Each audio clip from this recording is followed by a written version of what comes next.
So hello everyone, I am Akash Gaur. Welcome back to Indian medical lecture. नया topic discuss करेंगे, urinary tract infection.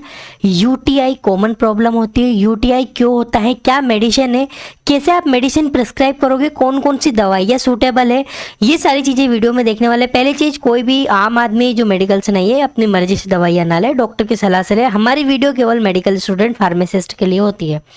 Urinary tract infection क्या होता है, पहले basic समझाऊंगा। अगर आपको डायरेक्टली मेडिसिन देखना है मेरे लिए बेटर नहीं रहेगा, अगर चाहो तो स्किप करके आगे चल के मेडिसिन आप देख सकते हो, ट्रीटमेंट। बट मैं पूरी डिटेल से आपको एक्सप्लेन करूंगा, समझाते हुए चलूंगा, हर एक चीज क्लियर करूंगा। आपको जो सूटेबल लगे आपको देख सकते हो। इट इज इन्फेक्शन, होता क्या है urinary tract? It is infection that affect part of urinary tract. यह एक ऐसा संक्रमण होता है जो यूरिन के मध्य वाले भाग को संक्रमण करता है। माध्य, माध्य मतलब रास्ते, यूरिन के जितने भी वे होते हैं। यूरिन देखो किडनी में है, यूरेटर्स से निकलती है आपकी, यूरेटर्स 2 यूरेटर्स होते हैं, ब्लैडर में जाती है, ठीक है, यूरेथ्रा के थ्रू बॉडी से बाहर पास आउट करते हैं। तो या तो किडनी में इन्फेक्शन है, यूरेटर में इन्फेक्शन है, ब्लैडर में इन्फेक्शन है, कि यूरेथ्रा में इन्फेक्शन है, कहाँ पे इन्फेक्शन है वो इंपॉर्टेंट है, ठीक है। पहला पॉइंट तो आपको ये क्लियर हुआ। When affect lower urinary tract it is called bladder infection या फिर सिस्टाइटिस। जब बात की जाए, देखिएगा आपको इन्फेक्शन पहचानना बहुत जरूरी है, उसके अकॉर्डिंग आप मेडिसिन प्रिस्क्राइब करोगे।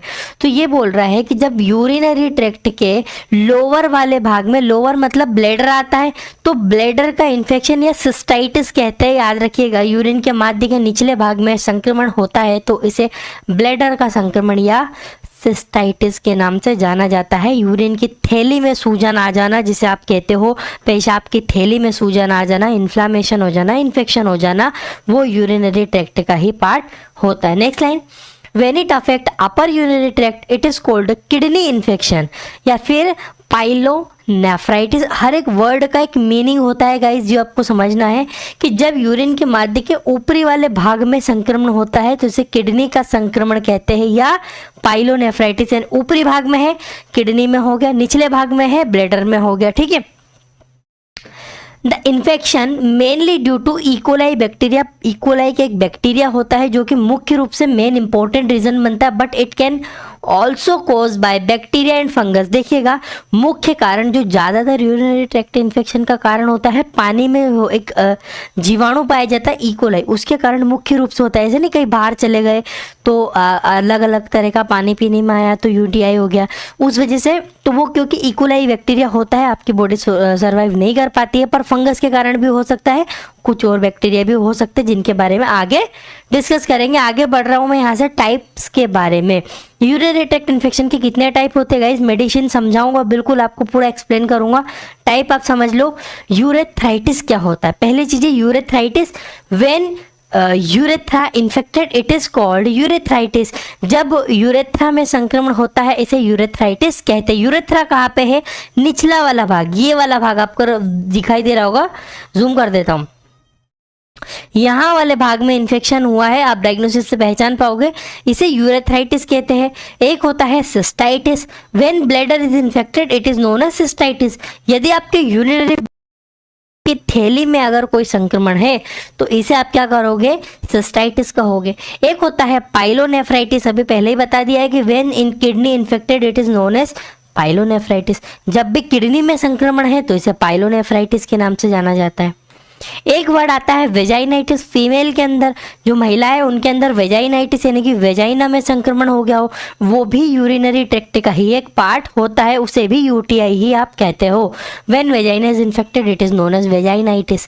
आइटिस, नाइटिस जो वर्ड आता है ना, जैसे सिस्टाइटिस, पाइलोनेफ्राइटिस, है ना, और भी बहुत सारे होते हैं। तो आइटिस जहाँ आता है वहाँ पे इन्फ्लामेशन या इन्फेक्शन की बात की जा रही है। एक होता है प्रोस्टाइटिस, मतलब when prostate gland is infected it is called प्रोस्टाइटिस। Prostate gland क्या होती है, मेल के अंदर होती है, प्रोस्टेट में इन्फेक्शन हो गया तो प्रोस्टाइटिस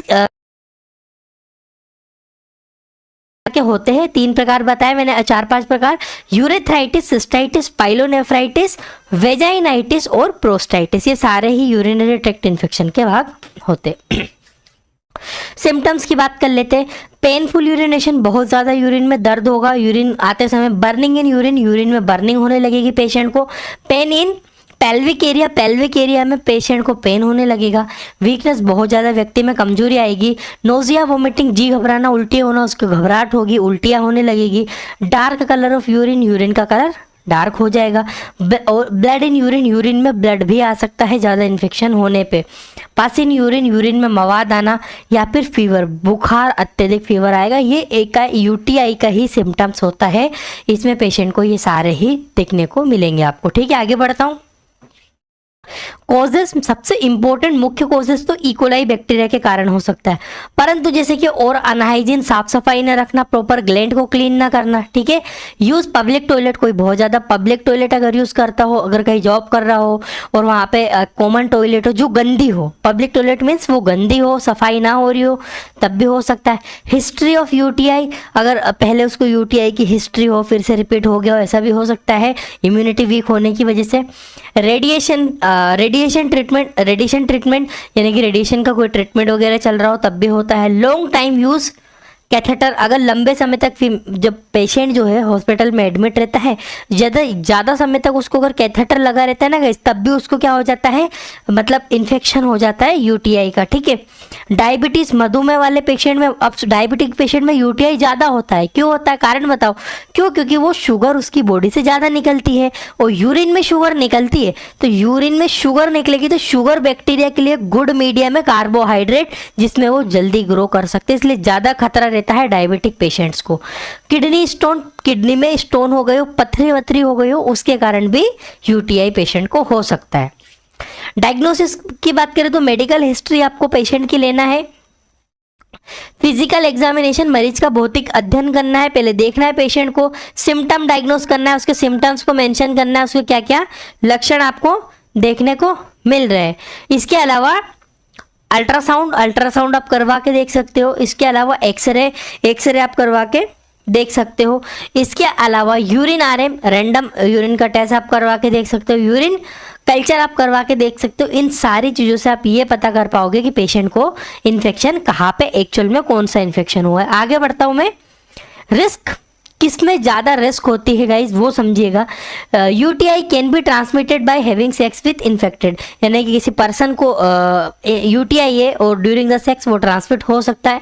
due to constipation, bladder does not completely empty which can cause UTI infection, मतलब कि जब कब्ज के कारण ब्लैडर पूरी तरह से खाली नहीं हो पाता, ब्लैडर पूरी तरह से एम्प्टी नहीं हो पाता है, जो कि यूरिन माध्यम के संक्रमण का कारण बनता है। यूरिन, जबकि किसी को कॉन्स्टिपेशन है, बहुत ज़्यादा कब्ज है, गैस बनती है, उससे क्या है ब्लैडर ब्लॉक हो जाता है, खाली नहीं हो पाता, यूरिन भरी रहती है वहाँ पे, उस कारण से भी पेशेंट को हो सकता है।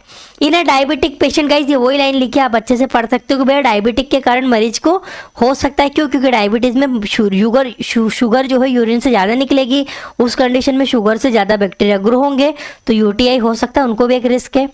Due to dehydration, decrease water level and bacteria does not flush out causing UTI. बिल्कुल, अगर डिहाइड्रेशन है, पानी की कमी है, अर्थात पानी की कमी से जीवाणु बाहर नहीं निकल पाते, ब्लैडर से जो है पास आउट नहीं हो पाएंगे, फ्लश आउट नहीं हो पाएगा, ब्लैडर नहीं धुल पाएगा, कम यूरिन करेंगे तो भी यूटीआई हो जाता है।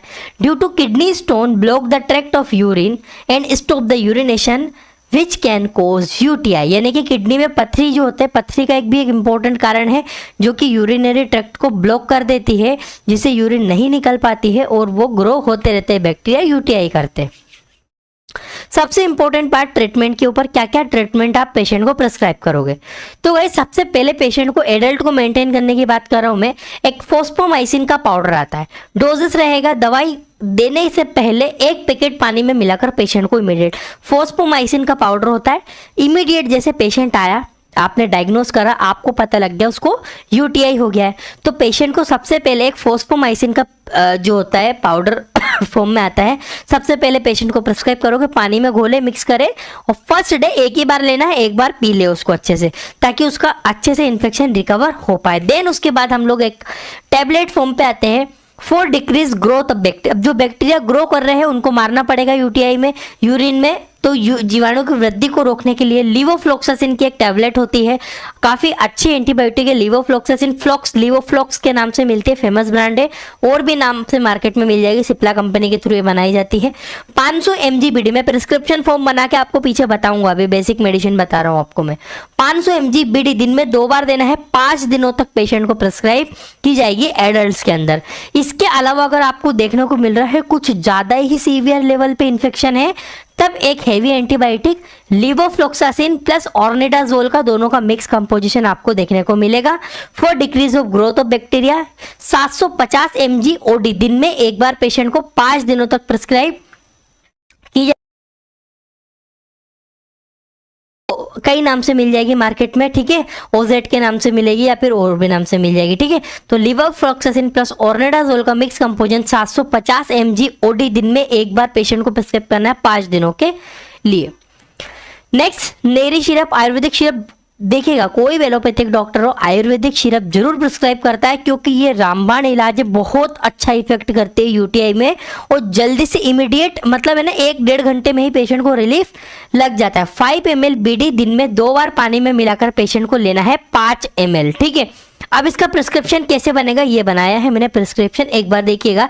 सबसे पहले फर्स्ट डे फोस्फोमाइसिन पाउडर देना है। फर्स्ट डे जो सबसे पहले बताया था ना फोस्फोमाइसिन का पाउडर, केवल पहले दिन एक बार देना है। पेशेंट को लिखना है भैया फोस्फोमाइसिन का पाउडर आता है, आपको मिलाना है, मिक्स करना है और पी लेना है पानी में मिला के। टैबलेट मैंने यहाँ पे नॉर्मल लीवोफ्लॉक्सासिन की 500 mg की टैबलेट दी है पेशेंट को, बीडी दिन में 2 बार 5 डेज के लिए प्रिस्क्राइब करना है, ये लीवोफ्लॉक्सासिन की टैबलेट है। नेरी सिरप 5 ml बीडी 5 दिनों तक के लिए पेशेंट को प्रिस्क्राइब करना है। नेरी सिरप 5 ml सुबह, 5 ml शाम को पानी में मिलाकर, गिलास में मिलाकर देना है, पेशेंट को प्रिस्क्राइब करना है कि आपको पानी में मिला के लेना है। डोलो टैबलेट 650, क्यों? क्योंकि फीवर आएगा, दर्द होगा तो उसको उसमें रिलीफ मिलेगा। डोलो टैबलेट 650 mg बीडी दिन में 2 बार 5 दिन के लिए भी प्रिस्क्राइब की जाएगी, या फिर आप इसको SOS भी रख सकते हो, पर SOS की जरूरत नहीं है क्योंकि आपको पता है यूटीआई में दर्द होता है और पेशेंट को फीवर आता है, तो आपको डोलो 650 mg की टैबलेट प्रिस्क्राइब करना है। तो ये प्रिस्क्रिप्शन बनेगा फोस्फोमाइसिन लीवोफ्लॉक्सासिन टैबलेट, नेरी syrup plus Dolo tablet. I hope कि आपको इतनी चीज समझ में आई होगी। अगर इस तरह से आपको डिटेल से सीखना है तो हमारी एप्लीकेशन है, डिस्क्रिप्शन कमेंट बॉक्स में लिंक है, हम वहां पर आपको एक कोर्स देते हैं।